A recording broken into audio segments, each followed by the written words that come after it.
Good afternoon, everyone. Welcome to the pilot episode of the Peculiar Podcast. I am your host, Kristen, and hopefully sooner rather than later I will snag up a co-host because this already seems lonely as all hell. Either way, we'll carry on as life always does. So with that being said, the Peculiar Podcast will include the weird, the strange, and of course, the damn spooky. We will also talk about paranormal locations, the famous sites, and the low-key places that deserve some recognition. We'll also go over some oddities and curiosities that life throws at people just trying to live a normal life, while getting the juice on just everything that makes one think, WTF, mate. So, with the pilot episode, I'll be talking about a place that I have been to twice and is recognized all over America. Ghost Adventures and BuzzFeed Unsolved have been there if that helps anyone with clues, and it's also in the heart of Texas. If you think I will be talking about Goatman's Bridge, then you hit the nail right on the head. Alright, y'all, let's get into the spooky.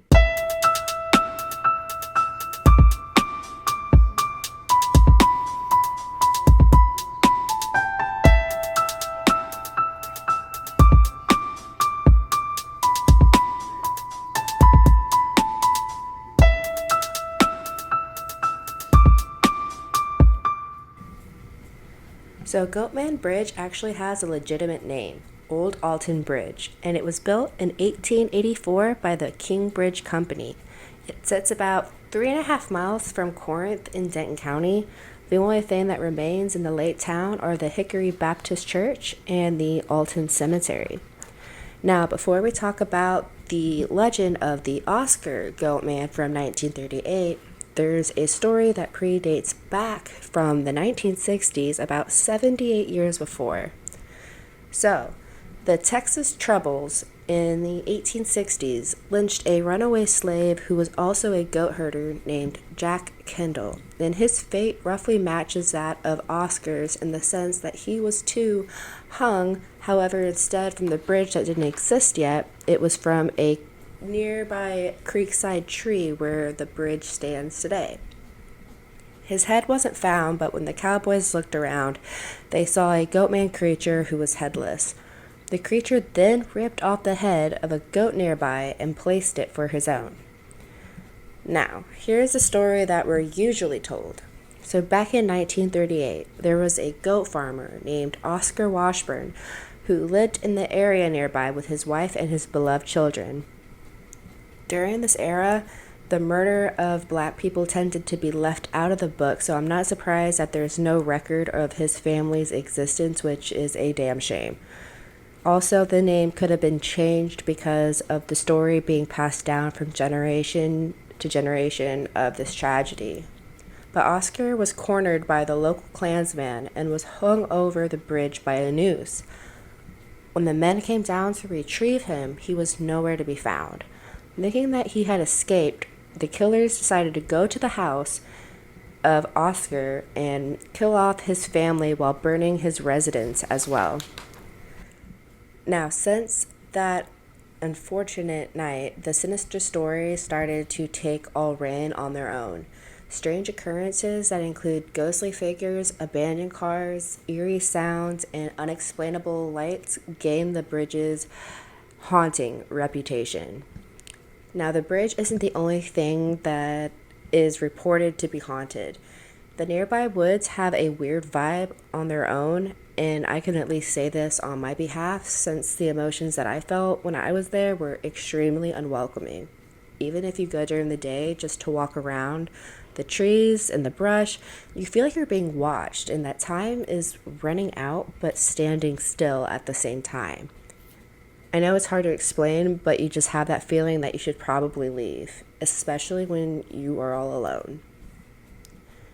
Also, for me, it's just not the spooky paranormal experiences, but honestly, it's scarier that people could be in the woods with you and you don't know it, just lurking and watching you.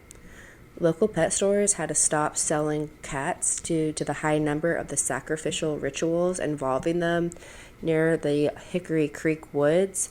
That's also near the bridge. So if paranormal doesn't scare you, this should be at least considered.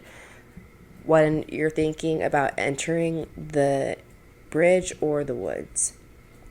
Local legend says that if you knock 3 times on the bridge, you will be invited to a judgment from the Goatman. I personally have tried this and nothing's happened, but many people have experienced the Goatman after knocking.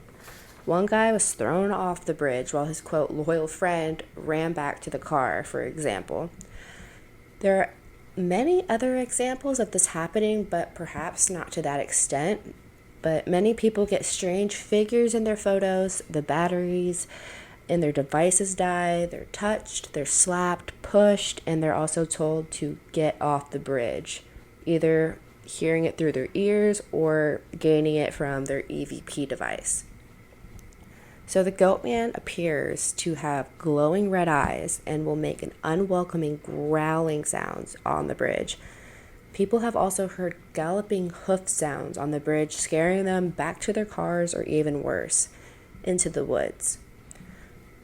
Alrighty, so with all of that being said, I do highly recommend going there, just not by yourself.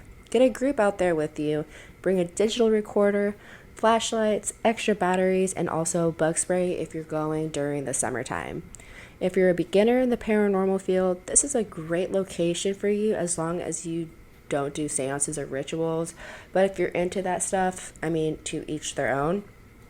Also, in case your phone dies, bring a backup charger and also have a compass on hand just in case you end up getting lost, or at least find the creek, and that will eventually take you back to the bridge, which is also near by the car park. Okay, guys, so that's all for the pilot episode. Hopefully you all enjoyed it and got something out of it as much as I did. Hopefully next week I will be back with a new episode on a different location in Texas. But until then, stay weird, stay strange, and stay spooky.